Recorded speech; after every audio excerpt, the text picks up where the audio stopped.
Welcome back to the swamp, my friends. Today we're going to be sharing some stories from viewers just like yourself. These stories are based around cabins in the woods, and they're definitely going to be creepy. If you have a story that you would like to share in a future video, whether it be a cabin in the woods story or something else, be sure to submit it at swampdweller.net or the email you can find in the description down below. I would love to share your story with everyone here in the swamp. It's stories like yours that help keep this channel going. Recently, as many of you may know, I've been running a giveaway, giving away 5 $50 Amazon gift cards. Today will be the last video with that giveaway. The last winner was Ceres Death.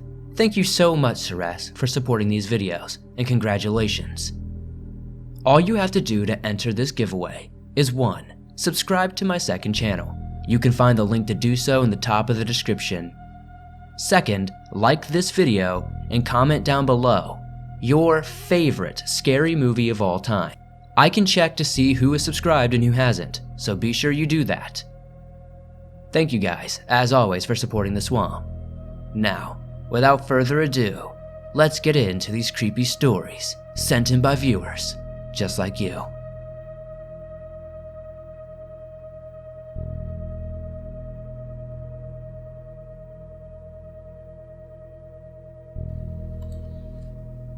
My parents bought this property in 1975, and I bought it from them in 1990. Until about 6 years ago, I did nothing with the place and the old structures just sat there and deteriorated. Between the times the folks bought it and I left for the army, there were several incidents of bad feelings, cold spots, and startled animals. Over the years, I've visited the old shanty house and my 6 acres of woods. It was built in 1933 and had a kitchen and bath added in 1955. There was a screened front porch. Not sure when it was built, but it was attached to the original structure. On most visits, I never made it past the front door. I would be hit with a bone-chilling coldness and sense of dread. The place was small, so I sometimes made it as far as the entrance between the living room and the dining room, just a framed space. I'd invariably hit a wall at that point, and could never seem to go further. There was a strong presence that shouted in my mind to get out. I would go out on the property for a while, then enter through the back door and the problems seemed to dissipate.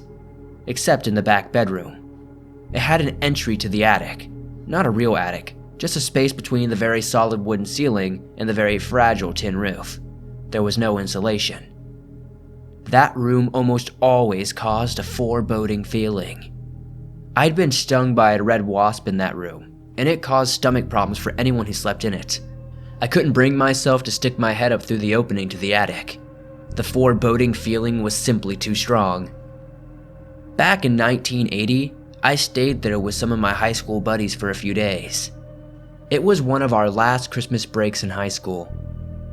On the second early morning, I awoke to shouts from the kitchen. My friend Clifton had overloaded the breaker while he took his turn making breakfast. I told him to unplug something. So he did, and I flipped the breaker. The other boy, his older brother, had also been sleeping on an old couch near the wood stove in the dining room. He was awake and stared, pale-faced at one of the walls. When I asked him what was wrong, he pointed to a clock and framed picture that hung on the wall. The night before, it had been moved to the floor and to the other side of the room by itself somehow. You'd have to know him. He was no prankster, and he'd have a hard time looking that drained just for a joke. In September 2015, when I had the area cleared, they tore down the old garage and storage buildings, but they wouldn't tear down the house. The contractor was vague, but they just wouldn't do it. The general excuse was that the tiles on the outside of the house could be asbestos. They were not, but they were just ugly. I tore it down over the next few years with sledgehammers and crowbars. I'd come up on the weekend for a few hours and, it took a while. I destroyed the hearth and chimney. I destroyed all the entrances and burned everything piece metal. These things abated for a while. There was always a stench to the place. Moldy and decayed, very strong, but only while I was on the property. I recently burned the last remnants of the sheetrock, that had crumbled loose during the deconstruction. This was in November of 2019. The smell returned then, though the wood from the structure was long gone and burned. I have had my new cabin for 2.5 years now. I have lived in it full time since April 2019.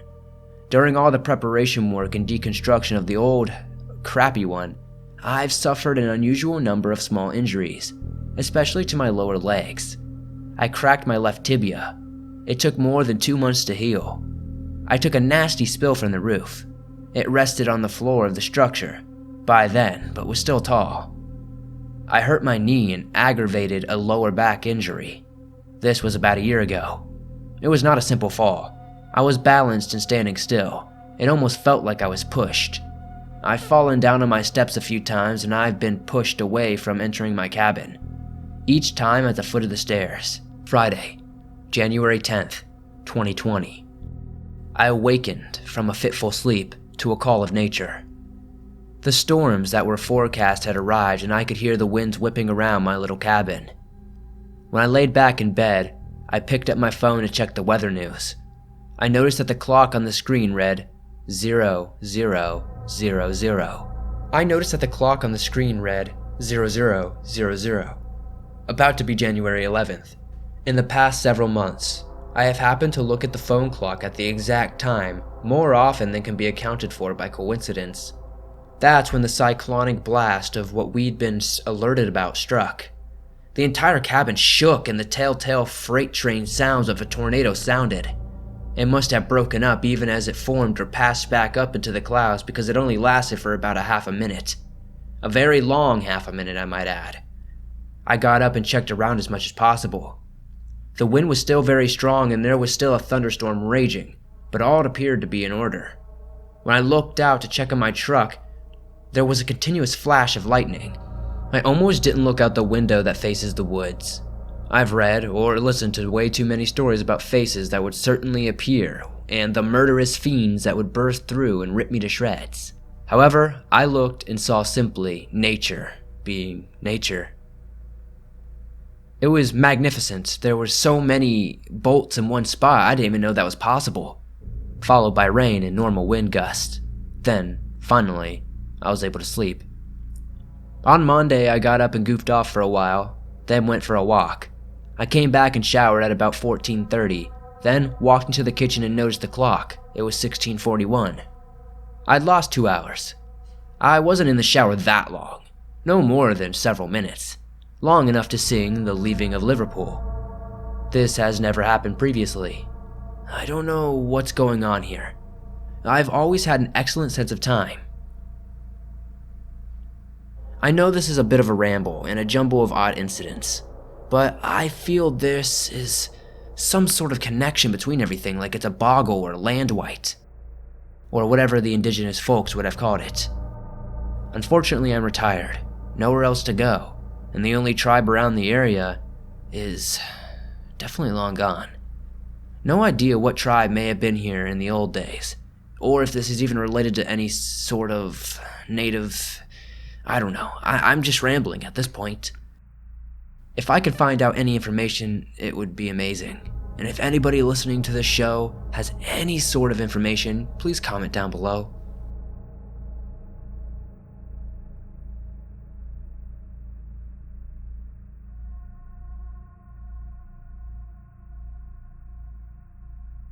This story takes place back when I was 13.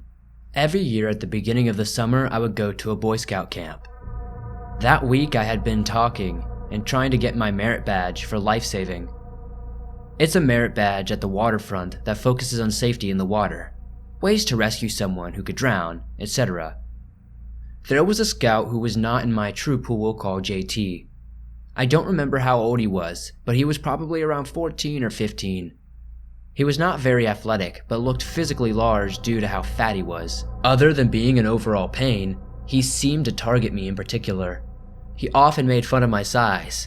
I was small for my age and very skinny, and would go out of his way to demonstrate his athletic prowess over me. Granted, I was a weakling, but feeling proud of your victory over the smallest, skinniest guy in the merit badge class was a low blow. Also, He would often say that I looked like a girl. I hadn't hit puberty yet, and my face was a bit feminine, so the comments weren't completely out of the blue, but rude nonetheless. But he wasn't just rude, he was creepy. I would catch him staring at me from time to time, and he would always seem to rush to get next to me. After 5 days of this, I had become very scared of JT.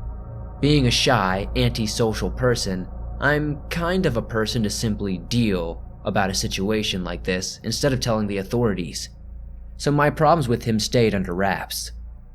Around the camp, there were several outdoor shower houses, essentially a wooden rectangle upon a concrete floor with a wall separating the changing room and the shower room. The main shower room had about 8 shower heads with no stall or barrier to separate you from anyone else showering. I'm not sure if we were supposed to do this, but everybody in my troop and most people from other troops just wore swimming trunks when we showered. It was fine, as long as we were, washing down there at some point. So, it's the morning of the last day of camp and I am taking a shower by myself. As I said, I'm an antisocial kid, so I like to take my showers alone, which was actually against the rules. In walks JT. I don't say anything and try to pretend I don't see him, though I am feeling nervous. I steal a glance at him to find that he is staring at me. As I continue to ignore him, I feel his eyes on me. I'm feeling terrified, but I push through and decide to look him in the eyes. He's still staring at me, now completely naked. His face was blank and almost emotionless. His eyes were slightly widened and his nose flared. I could tell he was breathing heavily. I pack up my soap, still staring at him, and start towards the doorway to the changing room. To my horror, he also heads to the doorway at a faster speed, hoping to intercept me.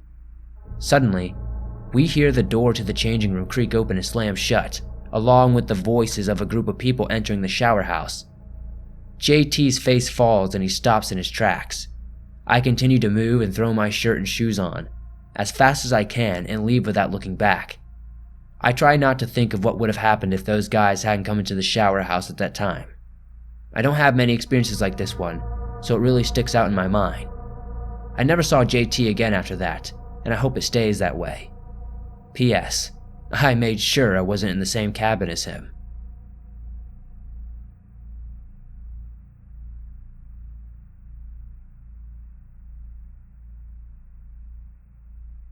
About 12 years ago, I was home for a weekend and my family decided to go to our cabin.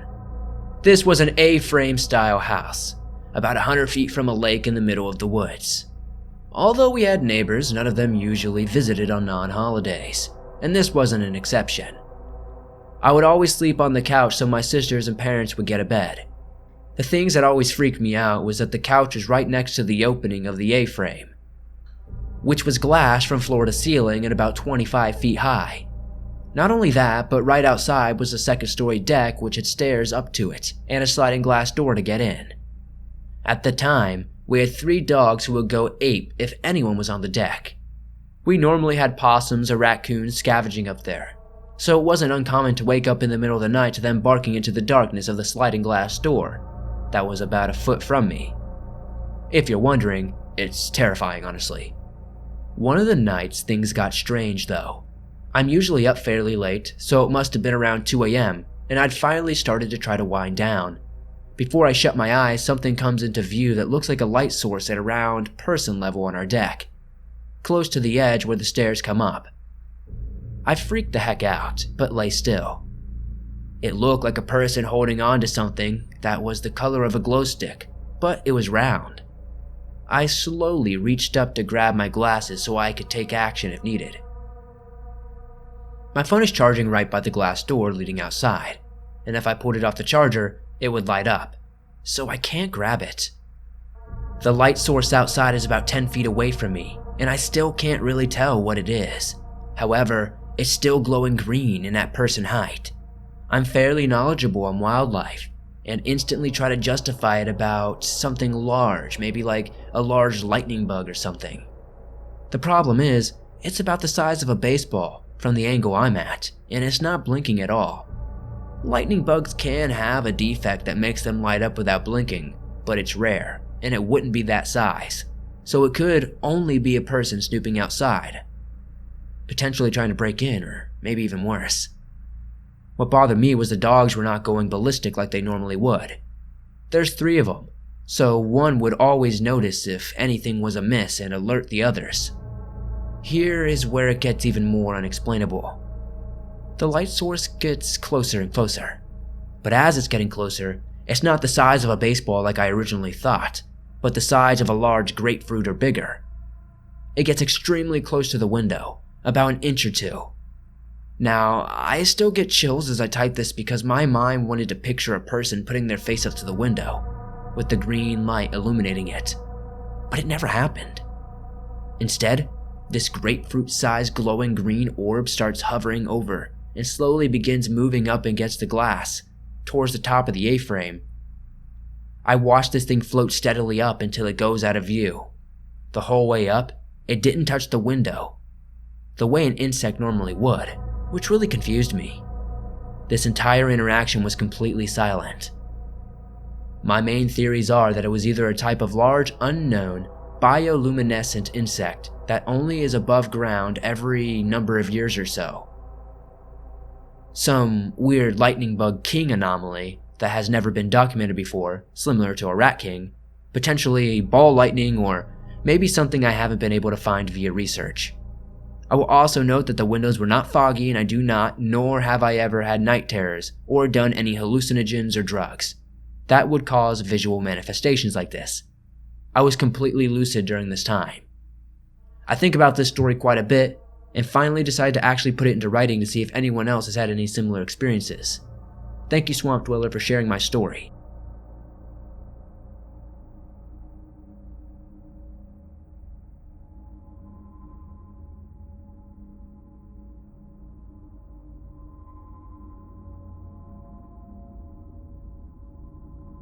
I try to keep this as short as possible.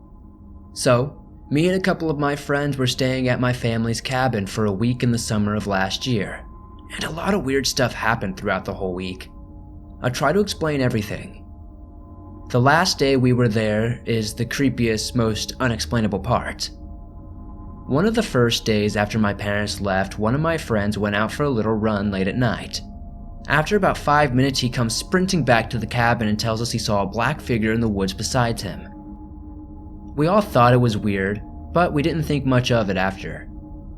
The day after, nothing really happened except for when we went to the jacuzzi. This was around 1 to 3 a.m. We started talking about the scariest dreams we have ever had, and so we all told each other. But then, one of my friends began telling the rest of us that when he was younger, he used to not only dream, but also see this tall black figure in his room at night. And this was a serious thing, because he started getting really emotional about it and started crying as he was telling us. I swear to God I heard footsteps in the woods below us. I decided not to tell the rest about it though, because I didn't want them to freak out. We were all pretty spooked at this point. The last day, we didn't have anything planned, so we just hung out in our cabin. When it started getting late at around 1 to 2 a.m., one of my friends told us that his towel kept falling off the hook. This happened probably around 3 times. When he hung it up the last time, I saw him hanging it up properly. It can't fall by itself, but when we were going to check it just in case, it had somehow fallen off again, and also his blanket, which was in his bed the last time we checked, was now spread out on the floor. Cabinets in the bathroom also kept opening by themselves. Around 4 a.m., we all decided that we probably should get some sleep, and so we did. Because we were all scared crapless, 2 of my friends stayed in my room for the night. Just as I was going to sleep, my friend, who was on the floor, asked if I heard rustling noises coming from the kitchen and living room. I said no. And so the 3 of us slowly walk out through the hallway into the living room. And just as I enter and turn on my phone's flashlight, I felt my stomach drop more than I ever had done before. The couch and the chair cushions had been flipped upright like they were standing vertically, and the pelts of the chairs had been thrown into the floor. Since we were so freaked out, we got everyone out of the cabin, and for some dumb reason we called the cops. Of course, they couldn't do anything.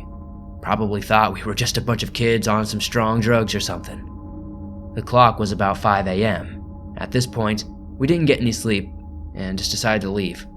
As I'm reading this doesn't sound that scary. but since I have never experienced something paranormal before, it's probably the scariest thing that has ever happened to me. Thank you, Swamp, for giving me a platform to share this story. And anybody in the chat, I'd love to hear your stories as well.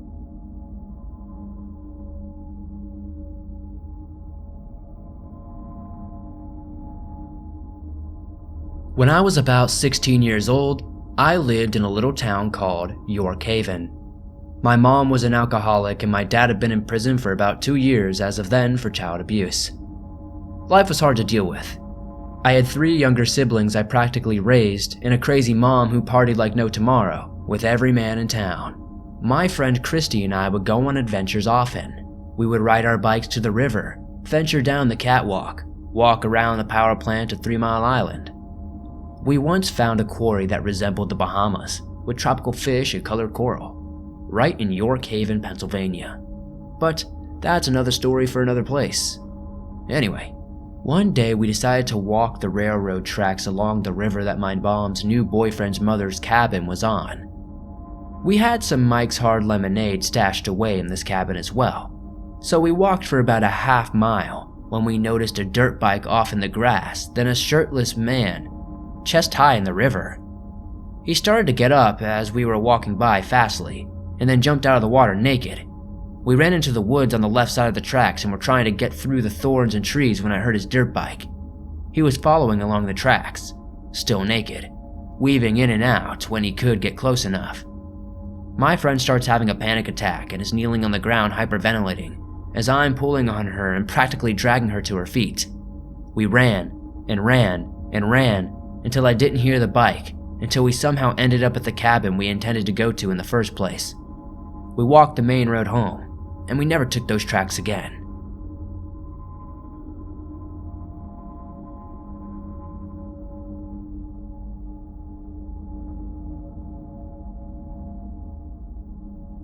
First of all, let's preface this by saying this was in the very early 90s, and as we all know, it was a very different world those days, and I was pretty naive for a kid. Also, I had kind of a messed up childhood, so this was not the worst thing to happen by far, and therefore, I pretty much brushed it off. When I was maybe 11 or 12 years old, I would visit the boys' club a lot, which was pretty big back then. And my parents thought that sending me to boys' club camp for the summer only made sense. The camp was not an overnight type deal, but featured all of the normal things you would expect, like a lake, arts and crafts area, crappy school-style lunches, and other stuff. I did the normal camp things like found a girlfriend and getting into trouble. The camp was run by counselors, which I can only assume were in their 20s to 30s. When you're 12, everyone around you honestly seems old. And as you would expect, they would come up with some very interesting, but albeit unique punishments for kids, like being forced to carry a huge wooden totem pole in circles in a hot field for some time. Luckily, I never actually had this punishment, but I remember one of the older kids doing it. Or they would just straight up punch you in your chest, knocking the wind out of you, which I did experience. One of the counselors that I had this experience with was named TJ, and he was a very large, well-built guy in his 20s. I'd have to guess probably early to mid-20s. One day, I did something wrong and got sent to the lunch area for essentially detention. The area was actually a large concrete floor with a wooden roof attached to the cabin and combined to a kitchen. It was basically a school lunch setup where you would come, pick up your food, choose chocolate milk or orange juice, and get served a crappy turkey sandwich, a pack of mayo, and one of those amazing brownies. When I got there, I noticed there were about 4 or 5 kids already sitting at benches, and TJ is in the front of everyone by the lunch serving area pacing and saying something. I sit down and don't really remember what happened until things started to get really, weird. TJ suddenly pulled out a knife and got an apple out. He started skinning and stabbing it and saying stuff like, "This is what I'll do to you if you get in trouble again," and other things of that nature. Surely trying to scare us or something. At this time, I honestly did not feel scared in any way due to my tendency to completely shut down when things got out of hand. But I did remember feeling very creeped out and that he was trying very hard to be threatening. The younger kids, especially a little girl who was maybe 8 or so, were freaking out and crying. The next thing I remember is him telling her to follow him into the kitchen, and then I heard lots of screaming and crying coming from the back of the kitchen. After a while, he came back with her, and her face was streamed with tears. I remember it vividly. He then looked at me and another boy and told us to follow him as he escorted us to a huge walk-in refrigerator and brought us inside. He said, "I want you both to start screaming and acting like I'm killing you in here. If you don't make the other kids scared, I'll kill you for real." We did as he asked, and when he closed the door, we started screaming and wailing. At this point, I honestly thought it was kind of funny because I rationalized that the little girl was told the same thing. Anyways, after 5, maybe 10 minutes, he let us out and told us to go back to our benches. Again, I don't remember anything after this. It's kind of just a blank. I remember when I got home that night from camp telling my mom all about it, and I remember she called somebody, and I think the guy got fired or something, because I don't remember ever seeing him around, ever again, and my parents never sent me back. I never really thought about it much growing up, but as the years have gone by, I look back to things that I shrugged off as normal and I see they were anything but that. This may not be the scariest, thing you've ever read, but I do appreciate you sharing it anyway.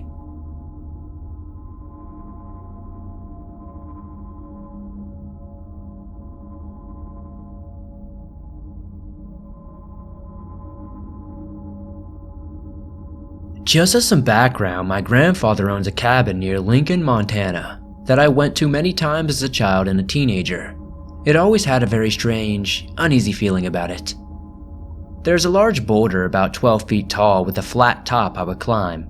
One day, when I was standing on top of it, I felt someone shove me from behind. I fell to the ground and got the wind knocked out of me. My mother was watching the whole thing and asked why I jumped. There was nobody behind me. A few years later, I was staying at the cabin with our 4 friends and 2 of us decided to go to bed early. That's all I remember. But this is what the 2 that stayed outside by the fire said happened. Both of us woke up an hour later in the cabin and started screaming at them to let us out. Apparently, I was pounding on the door and screaming at them to unlock it. They started freaking out as well, because there isn't a lock on that door and they didn't understand what was going on. When they finally opened the door, they found both of us still asleep. Another time, we got there and there was a deer carcass curled up in the fire pit, but that might not even be paranormal. Other small dead animals seem to be a pretty common thing around our cabin. That's about it really. Haven't been up there for a few years as I live in a different part of the country now. I don't know if this is a particularly interesting story, but I figured I'd share my experience anyway, maybe hoping somebody could explain some of the stuff that I saw there.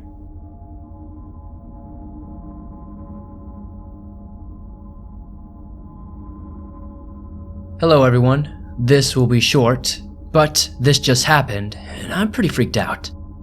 Just to add some context so this makes more sense, I live in a beautiful log cabin in the middle of the woods. We only own about 6 acres, but the entire surrounding properties are all just woods for miles.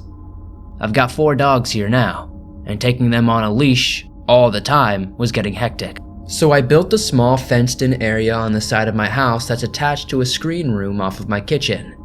So, from my kitchen, you can look outside across the dining room table and see the fenced-in area right next to my house. Well, some of the dogs are a bit anxious to begin the day and won't go potty without someone standing out there with them. Otherwise, they just stay by the sliding door waiting to come back in. So tonight, I'm taking the dogs out to use the bathroom. I'm standing in the middle of this fenced-in area and look inside and see a grown man sitting at my kitchen table, facing these windows with his head in his hands. He had gray hair, looked about to be 50 years old or so, and was wearing a blue and gray plaid flannel. I live alone and I'm 100% sure no one else was in the house. Besides, I live probably 20 minutes from the nearest gas station. It would be close to impossible for anyone to have even found their way to my house if they even wanted to. As I looked at this man, all of my dogs started barking and freaking out, so I snapped my attention back to them, and when I looked back inside, the man was gone. When we all came back in, the chair was pulled out, but no footprints on the rug. It's plushy, so you can definitely tell when someone has walked on it. I checked my house up and down. Nobody else is here, and all of my doors are still locked. Needless to say, I am freaked the heck out. I've never seen him before in my life, and never anyone out here who looks even remotely like he does. I know everyone is going to ask about my mental health, and I've been to a few therapists in my time due to some other unrelated circumstances, and I am 100% sound of mind. I just found this odd, since I've never had any other kind of weird occurrences here. I've had that odd feeling that I'm being watched every now and then, and my unfinished basement is just creepy as hell, but I just try to write it off and not get freaked out. This house was built in 1993, so it's a fairly newer house. I'm the third owner, and as far as I'm aware, there haven't been any deaths in the house since it was built.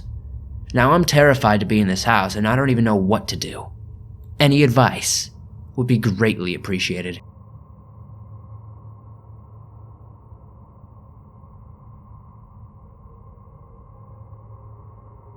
Thanks for listening to these creepy, cabin-in-the-woods stories sent in by viewers just like you. Honestly, if I were out walking my dogs and I saw some stranger in my house, I would definitely put it up for sale. Especially if that stranger was a disappearing ghost like this guy had. Like, yikes. If you enjoyed these stories, please hit that like button, as it helps me out a ton.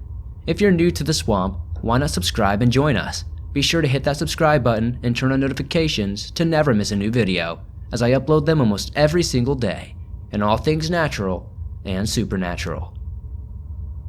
If you're not aware, you can download your favorite Swamp Dweller scary stories on iTunes, Spotify, Stitcher Radio, and just about every other major podcast platform out there. I am currently running a giveaway, giving away $50 Amazon gift cards. Last winner was Celeste Death. Again, congratulations to you and thank you so much for supporting the swamp. All you have to do to enter to win a $50 Amazon gift card is 1. Subscribe to my second channel. You can find the link to do so in the top of the description. 2. Like this video and comment down below your favorite scary movie of all time. I will be picking another winner on the next video. Thank you guys as always for supporting the swamp the way you do. I appreciate it a ton. I'll see you guys soon with another creepy video.